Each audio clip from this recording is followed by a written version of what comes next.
about interpretation. So this is something that I added to this presentation. It's not on yours because I think it reviews what we did last week in electrophysiology. So if you look here, here is the conduction system. So we go from the SA node to the AV node and the atria, then we go down to the bundle of His, the left and right bundle branches, and the Purkinje fibers. So we're hoping that the SA node is the pacemaker of the heart, or what stimulates this electrical conduction pattern to go and make our atria and our ventricles contract. So when we're just looking at the ECG itself, we're looking at recording this action potential.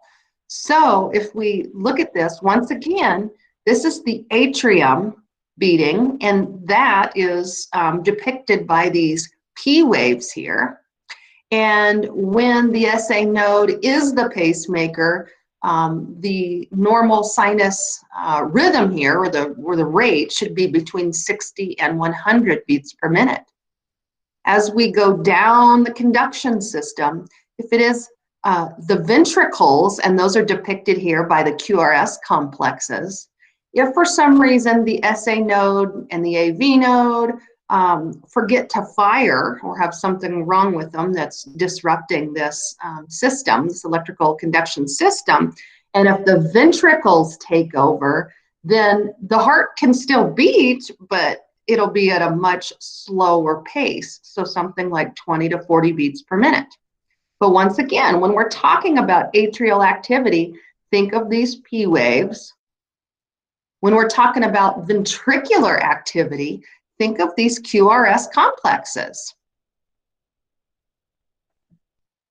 So here is a good 5-step way for interpretation. I do like to alter and change between step 2 and 3, so I always like to look at atrial first, but you can do either way, and either way is fine. So step 1 is just looking at the general inspection and saying, how is my rhythm? Is it regular or is it irregular? I'll also then look at the general rate of the rhythm.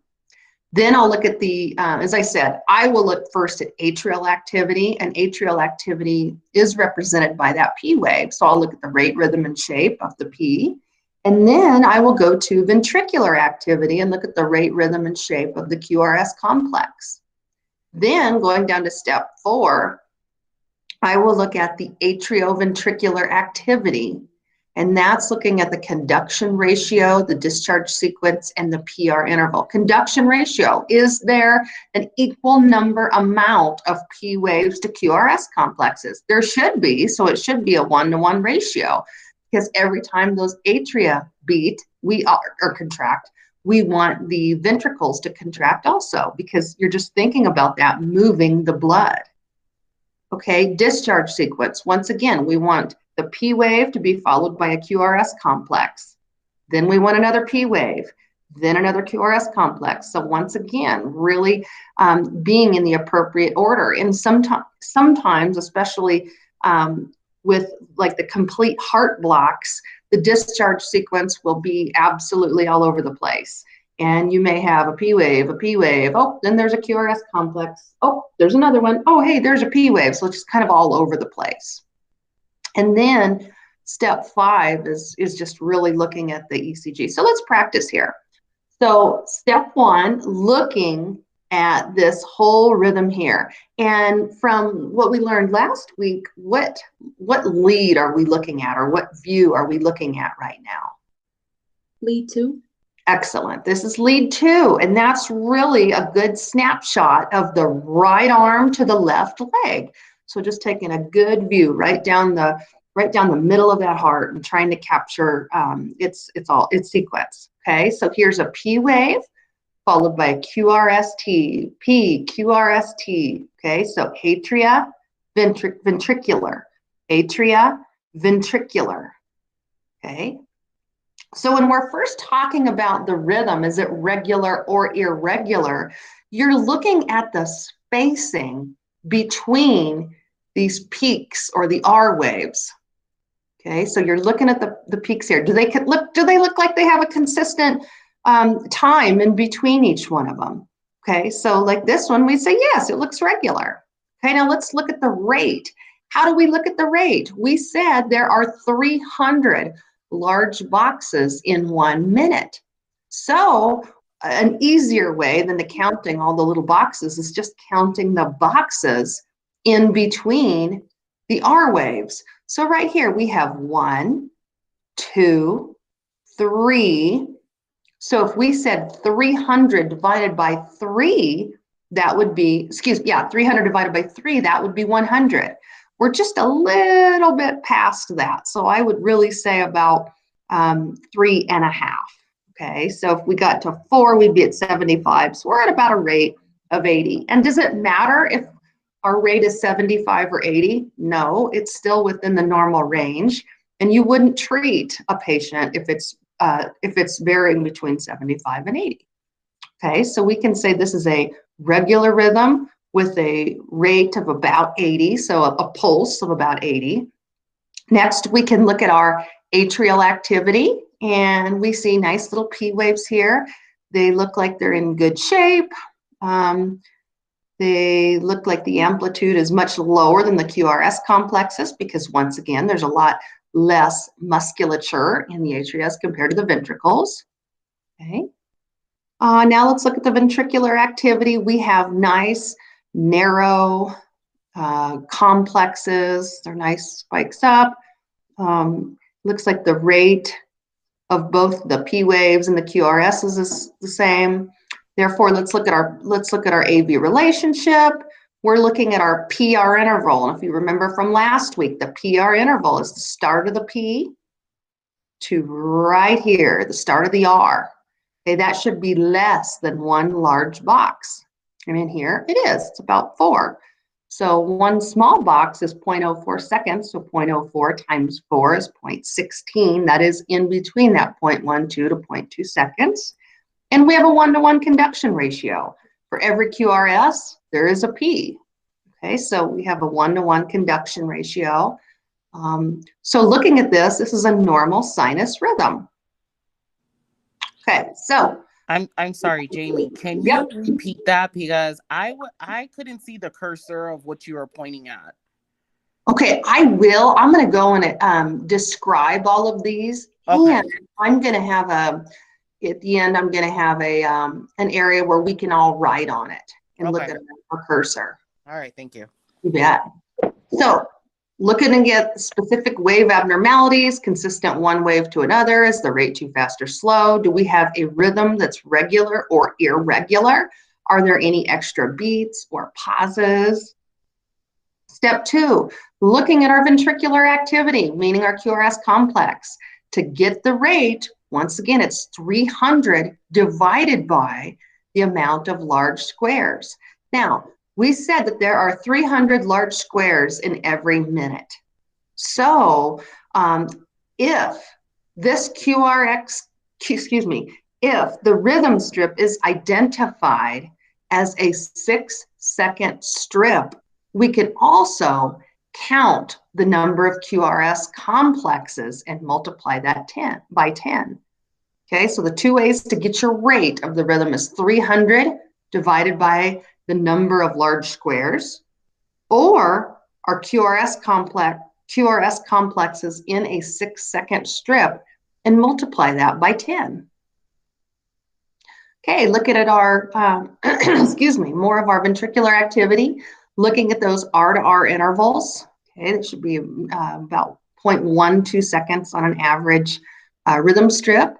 The shape in all of the QRS complexes should be identical. So if one is abnormal, that's indicating an abnormal rhythm. Okay, their expected polarity should be positive, so it should be up. And they should be really narrow, 0.10 seconds, which is just a little over 2 small boxes. Okay, if there is a widened QRS complex, that's a problem. Okay, that's a problem coming from the ventricles. Looking at the atrial activity. When we're talking about the atrial activity, we are talking about analyzing those P waves. So looking at the rate of the P wave, looking at the rhythm of the P wave, and looking at the shape of the P waves. If the P waves are abnormal, then you're looking at a dysrhythmia coming from the atria. Looking at the AV relationship, as we said, the AV conduction ratio of 1:1. There should be a P wave followed by a QRS complex and a QRS complex followed by a P wave.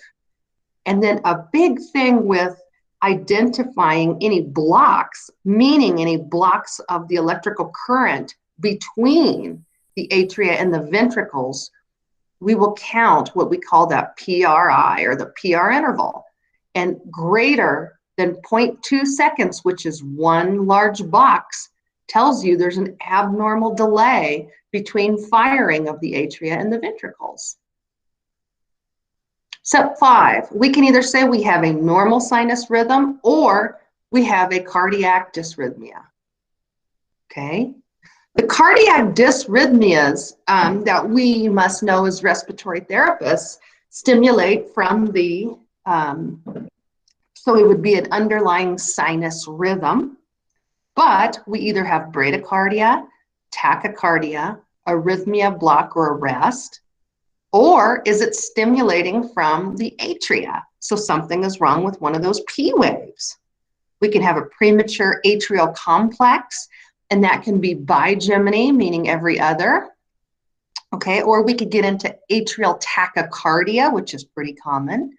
Or if we continue with the PACs, it could go into flutter, so atrial flutter, or a common dysrhythmia that we see a lot is atrial fibrillation. Okay, so all of those are a problem with the atria's conduction system.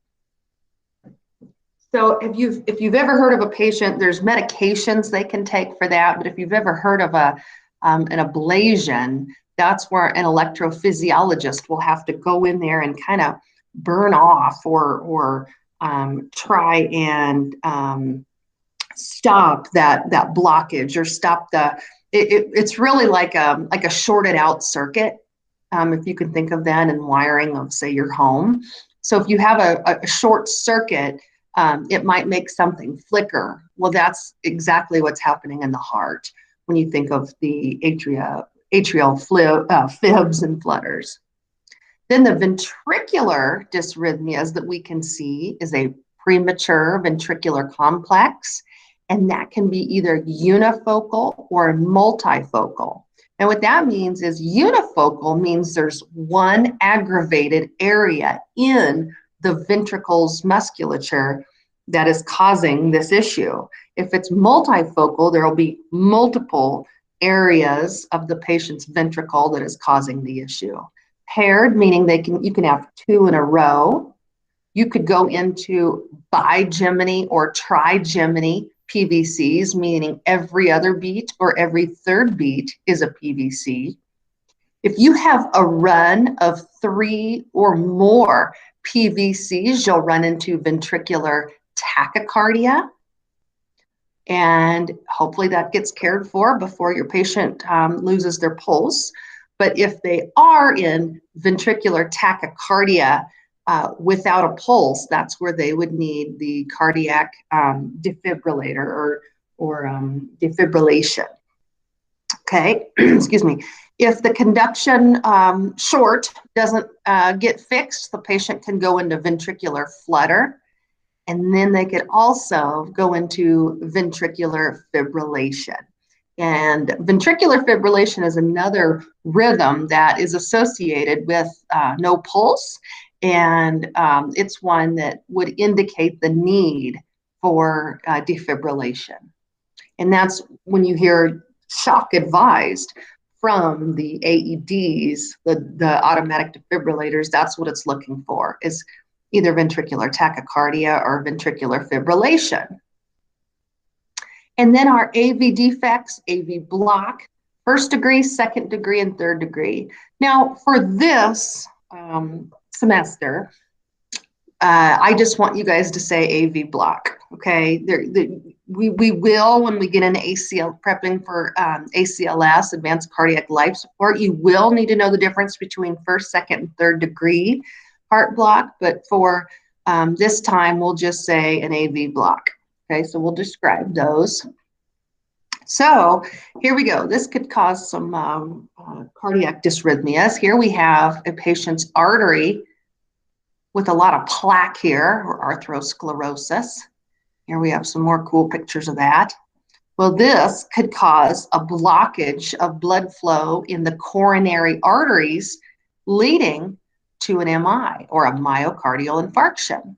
So in addition to the dysrhythmias we saw, we can also see MIs in our ECGs, and that's something that we're commonly taking an ECG for, is looking for this. So to go through each rhythm, the normal sinus rhythm means there is a P wave. It's positive and it's uniform, followed by a QRS complex. The PR interval is 0.12 to 0.2 seconds and constant. The QRS complex, there's only 0.10 seconds or less preceded by that P wave. The QRS rate is 60 to 100, and the rhythm is regular. Okay, so once again, this is a normal sinus rhythm. We have P waves, we have QRS complexes, we have a nice PR interval that is less than 0.2 seconds. We have nice narrow QRS complexes, and our rate is regular, meaning that the interval between each spike and R wave is consistent, as well as it looks like our rate here is about 80. Bradycardia is everything that we just talked about, except for the QRS rate is less than 60 beats per minute. Tachycardia, sinus tachycardia, exact same thing, except for the QRS rate is above 100. It's generally about 100 to 160. And then if it gets faster than that, it's usually an atrial tachycardia or a ventricular tachycardia. Oops, skipped one here. So sinus arrhythmia is exactly what we just talked about, except for the rate varies by more than 10%. Okay, so you could have a pulse of 60, and then your patient may have a pulse of 80, and then you might have a pulse of 100, and then you maybe go back down to 60. So the rhythm then would be irregular, because those patterns between those R complexes, or the QRS complexes, the R waves, will be inconsistent. A sinus block means that there is the same P wave, positive and uniform. However, an entire PQRST complex is missing. So the heart just kind of forgot to beat. Okay, so it's an underlying normal sinus rhythm, and then an entire beat is completely dropped. And then a rest, there will be no P waves. Okay, no P waves. And then that during those non-sinus arrest periods, it'll be a normal sinus rhythm. Okay, getting into the atrial patterns. Premature atrial complex. The big thing here with this one is that P wave is what we're going to call an ectopic P wave. So it's a different type of P wave. So when you have a normal looking P wave, we said that the beat originates in the SA node. When you have something called ectopic, it means it's not originating where it's supposed to. So something triggered this the heart to beat, and it didn't start where it's supposed to in the P wave. Okay, so the P wave will look quite different. Okay, so when we have atrial bigeminy, that just means we have a normal sinus rhythm followed by a PAC, followed by a normal sinus rhythm, followed by a PAC. By the way, if you do want to follow along with these, if you just kind of want take a look in your books in chapter 14. 462 is the table we're on right now. And so, as I said, if you would like to follow along and kind of look at these rhythms, that would be a really good idea. We're going to practice, but it's kind of fun to be able to listen to what I'm saying, see what I'm talking about, and then also follow along in your book so you get a good visual as well. Okay, a very common dysrhythmia that we'll experience, we may experience with our patients, is atrial tachycardia. And a lot of times this begins suddenly, so it's many times referred to as paroxysmal atrial tachycardia. So I don't know if anybody's ever had a cup of coffee, a really strong latte, espresso, or have just experienced really bad anxiety where they could actually feel their heart start pounding in their chest. Most likely, and it can even be accompanied by shortness of breath as well. So this most likely you would have experienced atrial tachycardia or paroxysmal atrial tachycardia. And that happens when that ectopic P wave will get really, really fast, okay? So also there will be more P waves followed by QRS complexes, okay? So the rate will be regular, but all of a sudden you could go into this atrial tachycardia, and at that point you really can't even tell if it's a nice P wave or if it's the S wave. Another term for this is SVT, or supraventricular tachycardia, just meaning supra, that it's above the ventricles. Okay, so this is a pretty common one.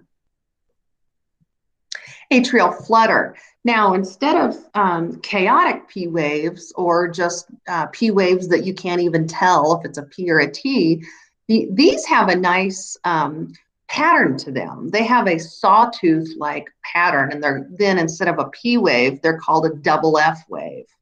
Okay, and so they look like a little saw. But the one thing about this, though, is that QRS complex is still there, and it's a nice, normal-looking, narrow QRS complex. So if you see a little saw-looking with nice QRS complexes in the middle of it, that's the atrial flutter. And so once again, that's like a short circuit in the electrical conduction system in the atria. So here's a pretty decent picture. If you look at lead 2 here, you'll see these little sawtooth patterns. Okay, and that is the atrial flutter. Atrial fibrillation, very common. Instead of having any type of pattern whatsoever to the P waves, they are just chaotic and irregular. You do still have the nice narrow QRS complexes, but then you just see a bunch of squiggles, okay? And that's because that firing in the P waves, no matter where it is, or in the atria, I mean, then that's causing abnormal firing, and so those P waves are just kind of fluttering. Okay, I'll show you some good pictures of those coming up. So we went over the sinus in the atria. Now let's get into the ventricular dysrhythmias. So looking at the first one, this one is extremely common.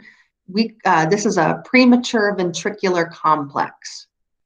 So the underlying rhythm is fine until you come to this premature ventricular complex where something stimulates the ventricles and they just start firing. Okay, so when you get there, if you're looking for the P wave, right before that P wave, there won't be a P wave right before that PVC.